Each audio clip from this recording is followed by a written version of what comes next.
بسم الله الرحمن الرحيم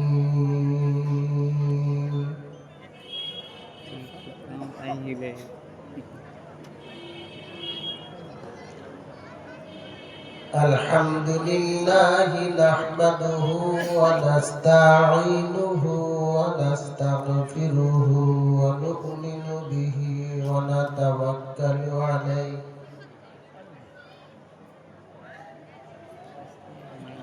ونعوذ بالله من شرور أنفسنا ومن سيئات أعمالنا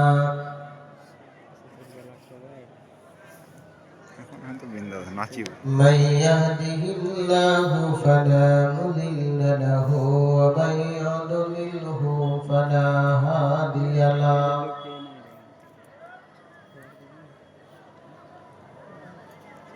وأشهد أن لا إله إلا الله وحده لا شريك له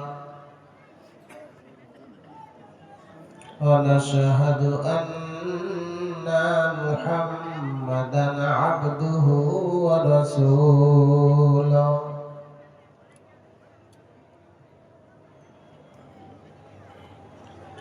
أعوذ بالله من الشيطان الرجيم بسم الله الرحمن الرحيم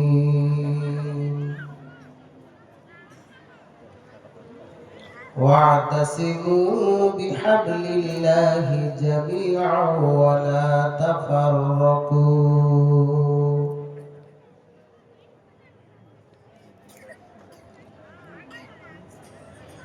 وقال الله تعالى بسم الله الرحمن الرحيم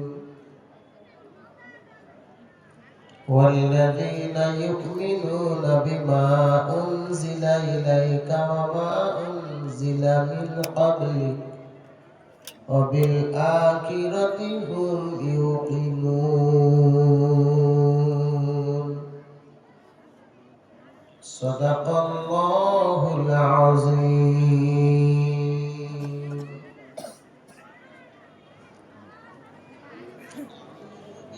আল্লাহ তুমি ছাড়া কেউ নেই জীবনে আমার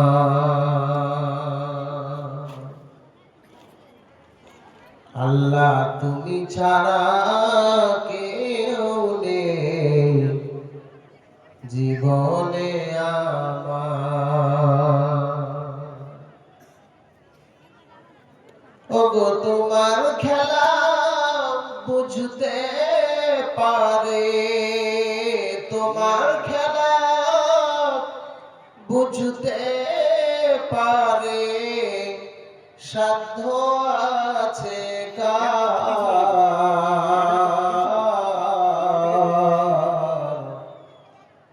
তুমি ছাড়া কেউ নেই জীবনে আমার আল্লাহ তুমি ছাড়া কেউ নেই জীবনে আমার পাপে ভরা হৃদয় নিয়া ঘুরি তোমার এই দুনিয়া পাপে ভরা হৃদয় নিয়া ঘুরি তোমার এই দুনিয়া ওগো পথ চিনি না কেমন করে পথ চিনি না কেমন করে পাইব গো দিদার আল্লাহ তুমি ছাড়া কেউ নেই জীবনে আমার তুমি ছাড়া কেউ নেই জীবনে আমার তোমার নূরের জল খেতে দাও গো আলো আখি পেতে, পথের দিশা মিলাও আল্লাহ, পথের দিশা মিলাও আল্লাহ, ঘুচাও এই আধার। তুমি ছাড়া কেউ নেই জীবনে আমার, তুমি ছাড়া কেউ নেই জীবনে আমার। তোমার খেলা বুঝতে পারে, তোমার খেলা বুঝতে পারে, সাধ্য আছে কার। তুমি ছাড়া কেউ নেই জীবনে আমার, তুমি ছাড়া কেউ নেই জীবনে আমার।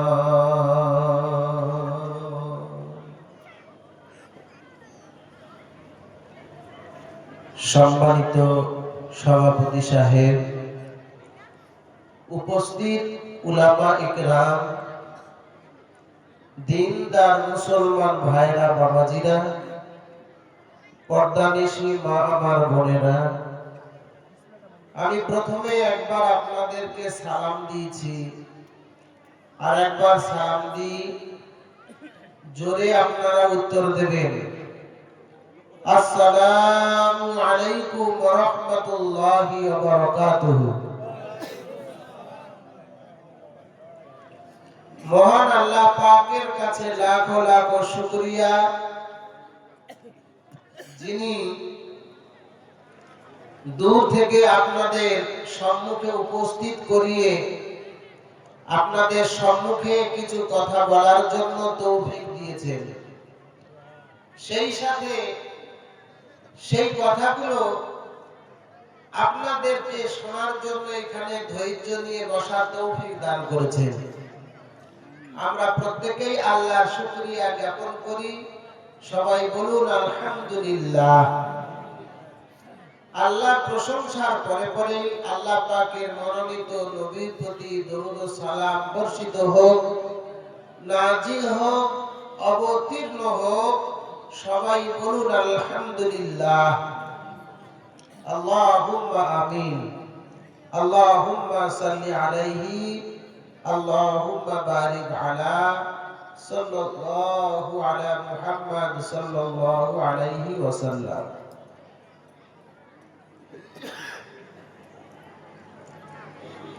মহান আল্লাহ রাব্বুল আলামিন পবিত্র কোরআন মাজিদের মাধ্যমে আজকের নয়, আজ থেকে 1550 বছর আগে থেকে নিয়ে বিশ্ব মানবতার কল্যাণের জন্য, মঙ্গলের জন্য, ভালোর জন্য যখন যেটা প্রয়োজন হয়েছে, প্রত্যেকটা প্রয়োজনে ওহীর মাধ্যমে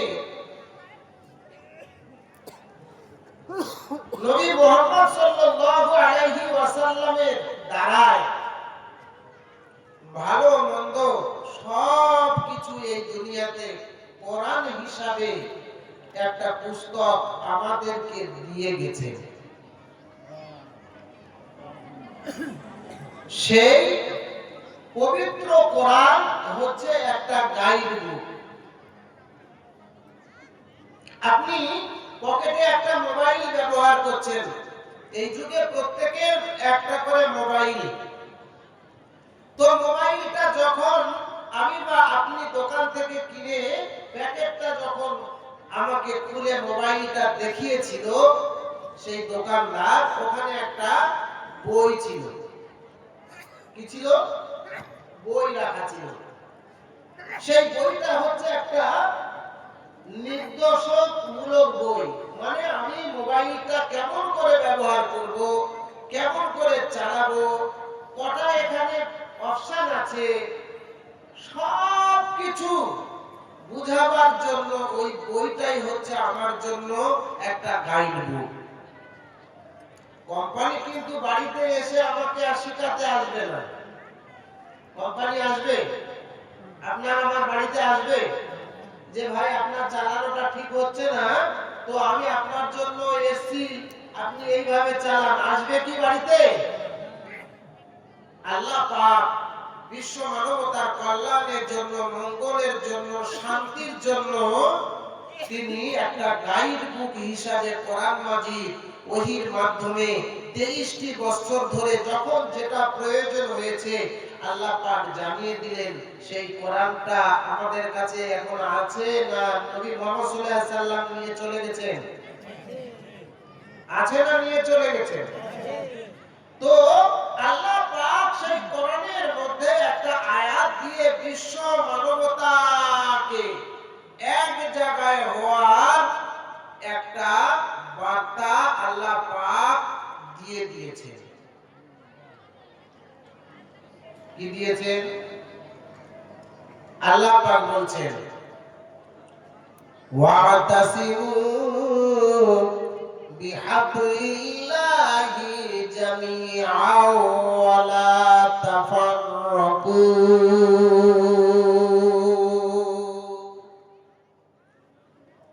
আল্লাহ পাক জানিয়ে দিলেন যে হে আমার বান্দারা বান্দিরা, তোমরা আমার আইনে রশিকে মজবুত করে ধরো।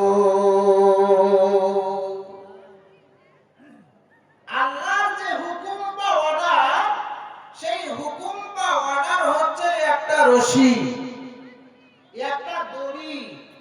যে যে ভাষায় বুঝি আমরা, সেই ভাষা দিয়ে আমাকে আপনাকে বুঝতে হবে। আল্লাহ পাক একটা দড়ি বা রশিকে ধরতে বলেছেন। আচ্ছা, আমাদের হাতে আঙ্গুল আছে কয়টা? একটু হু হ্যাঁ করবে। কটা আছে? আচ্ছা, দড়ি ধরেন, কোনটা আপনাদের বুঝাই? ধরেন এটা একটা দড়ি। তো আল্লাহর তরফ থেকে এই দড়িটা ধরার একটা আদেশ বা নির্দেশ এসেছে। তাহলে আমি যদি একটা আঙুল দিয়ে ঠেকাই, ধরা হবে? জোরে বলুন, ধরা হবে? দুটা আঙুল যদি এইভাবে ধরি, ধরা হবে? যদি তিনটা আঙুল দিয়ে ধরা হবে? যদি চারটা আঙুল দিয়ে ধরা হবে? যদি এইভাবে ধরি, ধরা হয়েছে না হয়নি? যদি আরেকটা হাত এখানে দিয়ে ধরা হয়েছে না হয়নি? জোরে বলুন, আরো জোরে বলুন। তাহলে দু হাত দিয়ে যদি আমি এইভাবে ধরি, তাহলে এটা কি মজবুত করে ধরা হলো না ঢিলে ঢালা ধরা হলো? মজবুত করে।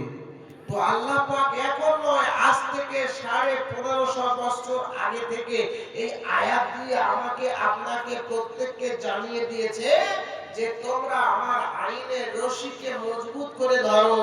তাহলে কয় আঙুল দিয়ে ধরলে মজবুত হবে? কয় আঙুল? 5 আঙুল।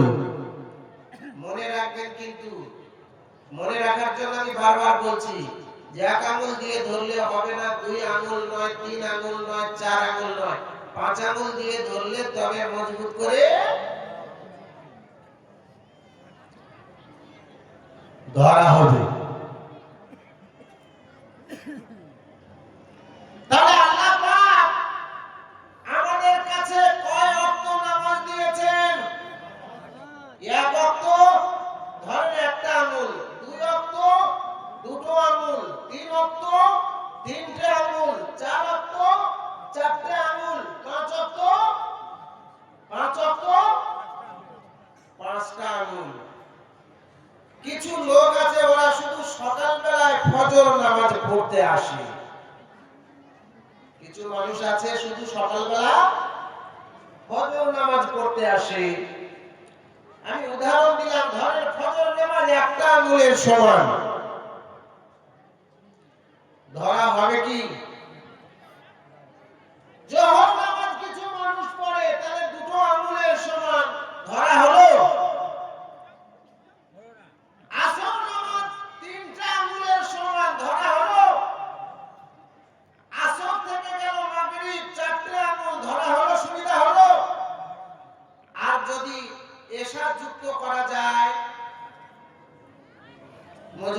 কি হলো না? মজবুত হলো। তাহলে আল্লাহর তরফ থেকে মজবুত করে ধরার নির্দেশ এসেছে। ধরেন একটা ছেলে কুয়ার মধ্যে পড়ে গেছে,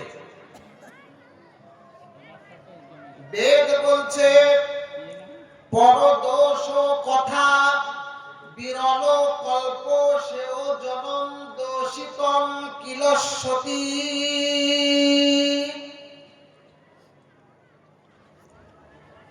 বেদ বলছে যদি কোনো ব্যক্তি নিজেকে আনন্দ পাওয়ার জন্য, খুশি রাখার জন্য অন্য কাউকে যদি কষ্ট দেয়,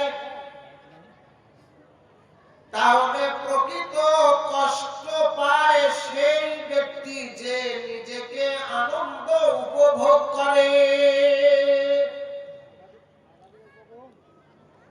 তাহলে যে ব্যক্তি ফজর নামাজে এলো, একটা আঙ্গুলের সমান ফজর নামাজ কোন নবীর প্রতি নাজিল হয়েছিল আমাকে জানতে হবে। আল্লাহর তরফ থেকে ফজর নামাজ অর্ডার হয়েছিল আদম নবী আলাইহিস সালামের উপর। কোন নবী? আদম নবী আলাইহিস সালাম, তিনি ফজর নামাজ পড়েছিলেন। যদি আপনি ফজর নামাজ ধরে থাকেন যে আমি শুধু ফজরে যাব,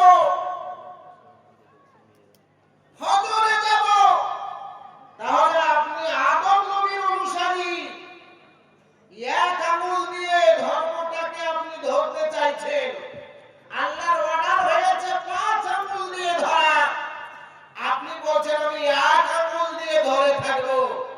আপনার ছেলে কুয়ার মধ্যে পড়ে গেছে, বাঁচাও বাঁচাও বাঁচাও, কিন্তু আপনি উপর থেকে চিৎকার করে 10 জন লোক জড়ো করেছেন, মোটা রশি দিয়েছেন এইরকম মোটা, কিন্তু সবাই একটা করে আঙুল ঠেকিয়ে দিয়েছে রশিটায়।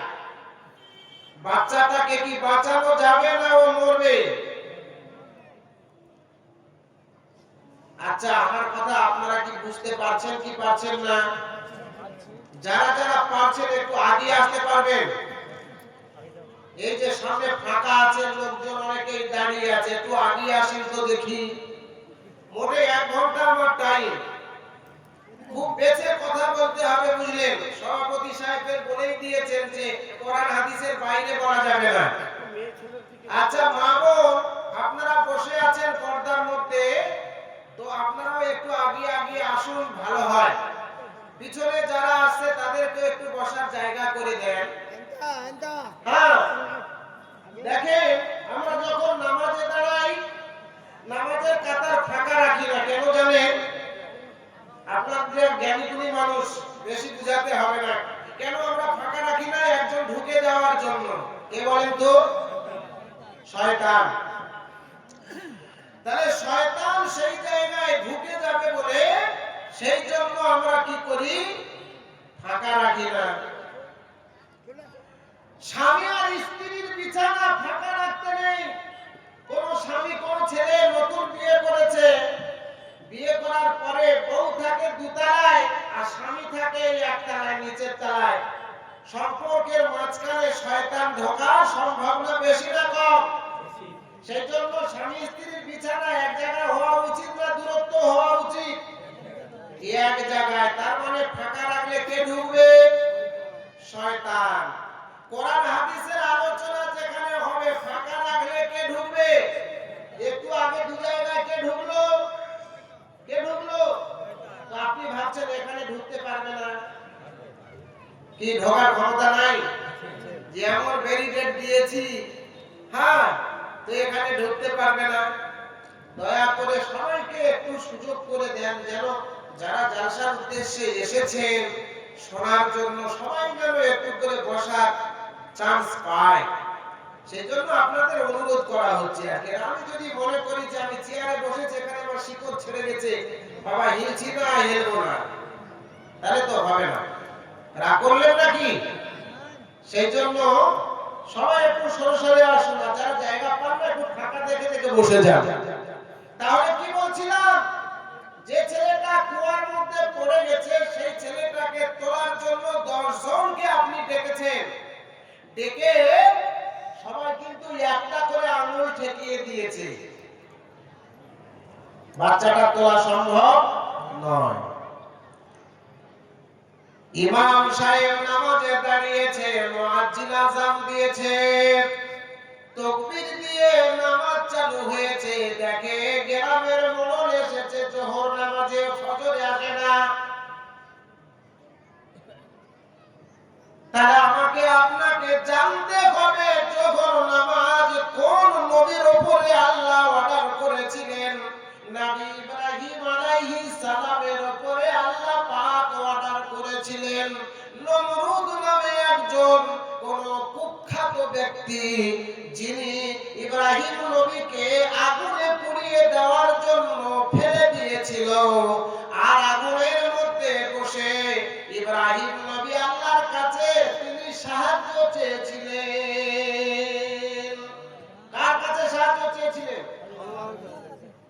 আল্লাহর ফেরেশতারা বলেছিলেন, ও নবী ইব্রাহিম, আপনি একবার অর্ডার করুন, হাজার হাজার আমাদের ডানা আছে, হাজার হাজার আমাদের পর আছে, একবার ঝাপটা দিয়ে দিব, ডানাকে ঝাপটায় আগুনগুলো কাফেরদের উপরে গিয়ে পড়বে, আপনি বেঁচে যাবেন, কাফেররা মারা যাবে।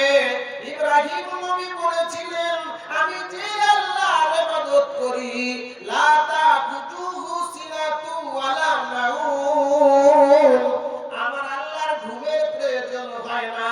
যে আল্লাহর ঘুমের প্রয়োজন হয় না, সেই আল্লাহ দেখে থাকছে আমার দিকে, আপনার দিকে। আল্লাহ পাক দেখছে আমি যে আগুনে পুড়ছি, কষ্ট পাচ্ছি, আমার আল্লাহ তো দেখছে। আমি তোমাদের কাছে সাহায্য চাই না। নারায়ে তাকবীর। ইব্রাহিম নবী কাদের কাছ থেকে সাহায্য নিতে চাইলেন না? ফেরেশতাদের কাছ থেকে তিনি সাহায্য নিতে চাইলেন না। তিনি বললেন, আমি এমন একটা আল্লাহর ইবাদত করি যে আল্লাহ আমাকে তিনি দেখছেন, সেই আল্লাহ সাহায্য নিব। আল্লাহ পাক তিনি বললেন, কুলনা ইয়া নারু কুনি বারদাও ওয়া সালামান আলা ইব্রাহিম। আগুনের প্রতি অর্ডার চলে গেল আল্লাহর তরফ থেকে, ওরে আগুন, ইব্রাহিমের প্রতি এয়ার কন্ডিশন হয়ে যাও, এমন ঠান্ডা হবে না যে তার ঠান্ডা লাগবে, আর এমন গরম হবে না যে তার শরীরের পশম পুড়ে যাবে।